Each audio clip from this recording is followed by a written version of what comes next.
Anyway, so I'm going to read 6 poems of his, 2 from his, 3 actually from his published works, and the other 3 from his manuscript that is as yet unpublished, but I'm currently working on that. So, the first one is called A Tale of Two Homes. And forgive me if I'm not good with meter. I've never actually read poetry out loud. Let's see. So much was left wordless in our home. Accepted, granted, tacitly understood. We filled in spaces. And now the house is only silence. And silence, like rock, breeds its own tragedy. Even the ghosts have slipped away, searching for Zion.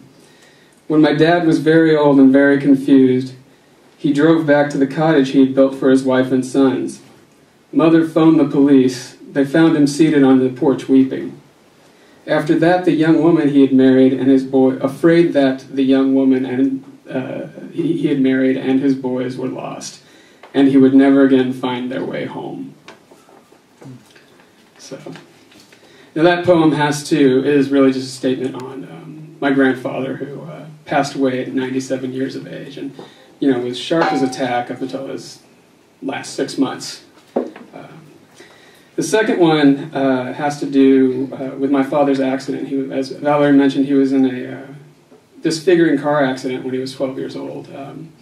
He was a Depression baby, so they didn't have seat belts in cars back then, and he went flying through the front windshield of his father's Ford Model A, and it yanked his right eye out of its socket. So he spent his teenage years getting reconstructive surgery in New York,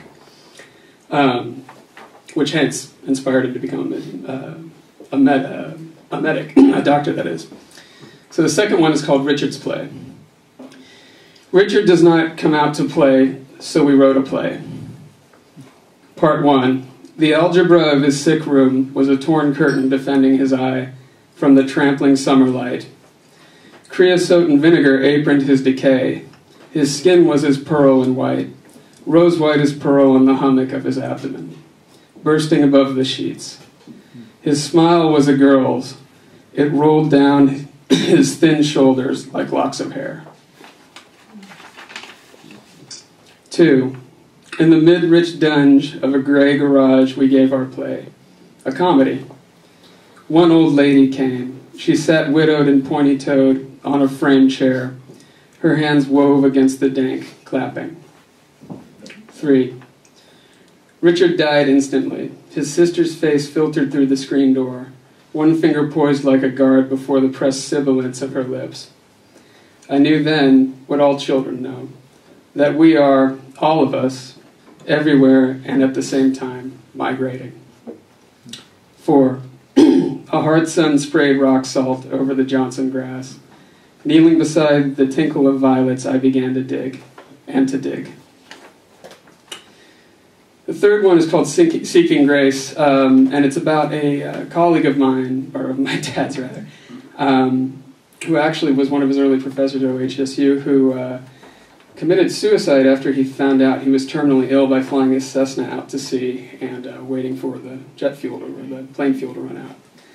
It's called Seeking Grace.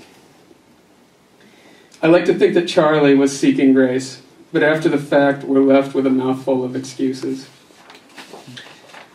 and a handful of conjectures. So I'll only say that we raised a toast to him.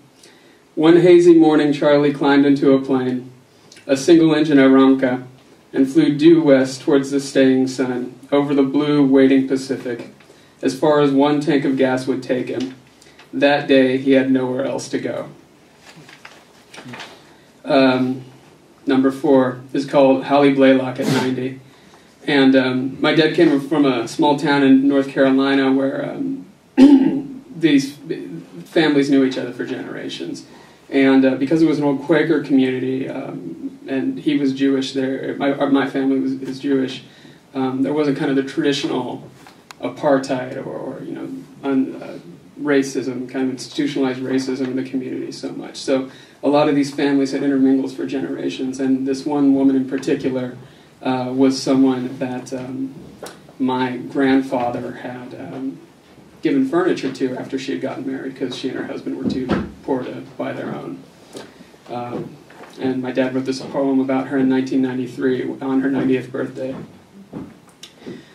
On some June-spangled day, when you walk hand in hand with your friend, and your toes question inchings of the grass, and your heart dances to the dew's crystal bells, and you are filled with the buzz of life, remember then that I was once a young and pretty girl, and knew that sweet stirrings of womanhood nicking my soul, and loved a boy, and walking among green willows, and felt the churling yawp of children within me, and breathed the deep assurance of my strong limbs, and gathered bouquets of wildflowers to stanch the heartbreak of evenings gone by.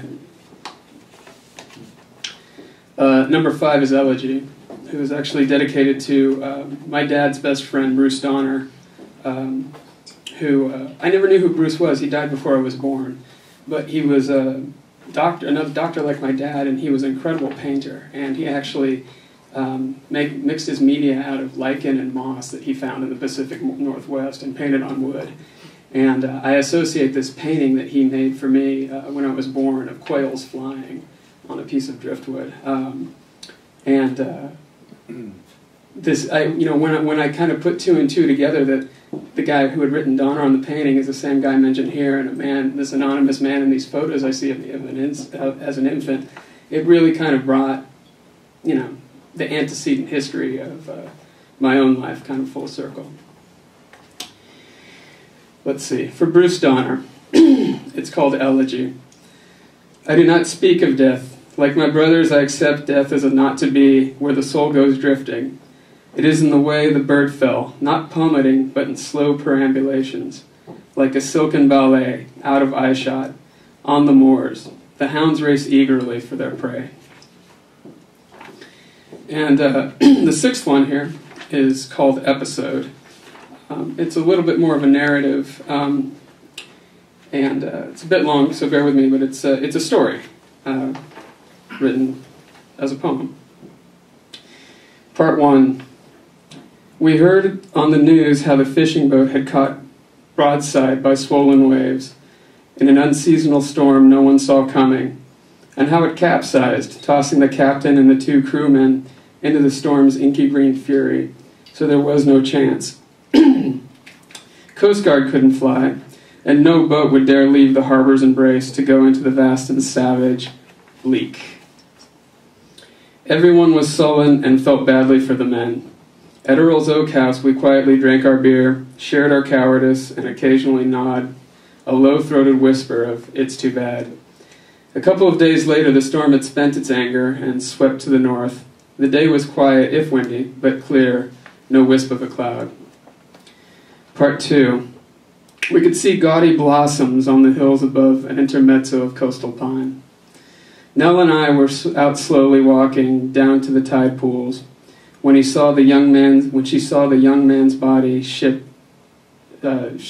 dank among the rocks, still as yesterday and lightly ticked with sand. Nell dialed 911 while I knelt to check him. He had taken leave to dead parts many hours before. I shooed away the gulls. While Nell ran to the crest of the beach to wave the police our way, I tried to comfort his corpse, for he had had a terrible struggle. How do you comfort the dead? I took his hand. I told him that he was very brave and he's nearly made it, and that his wife and children would be sad, but they'd be able to send him on his way together. I told him the storm had passed, and the wind was now a zephyr, cooling his body with sand. I told him the sun was out and that the weather was clement, that on the sleeping hills the dogwood was in bloom. And that's all.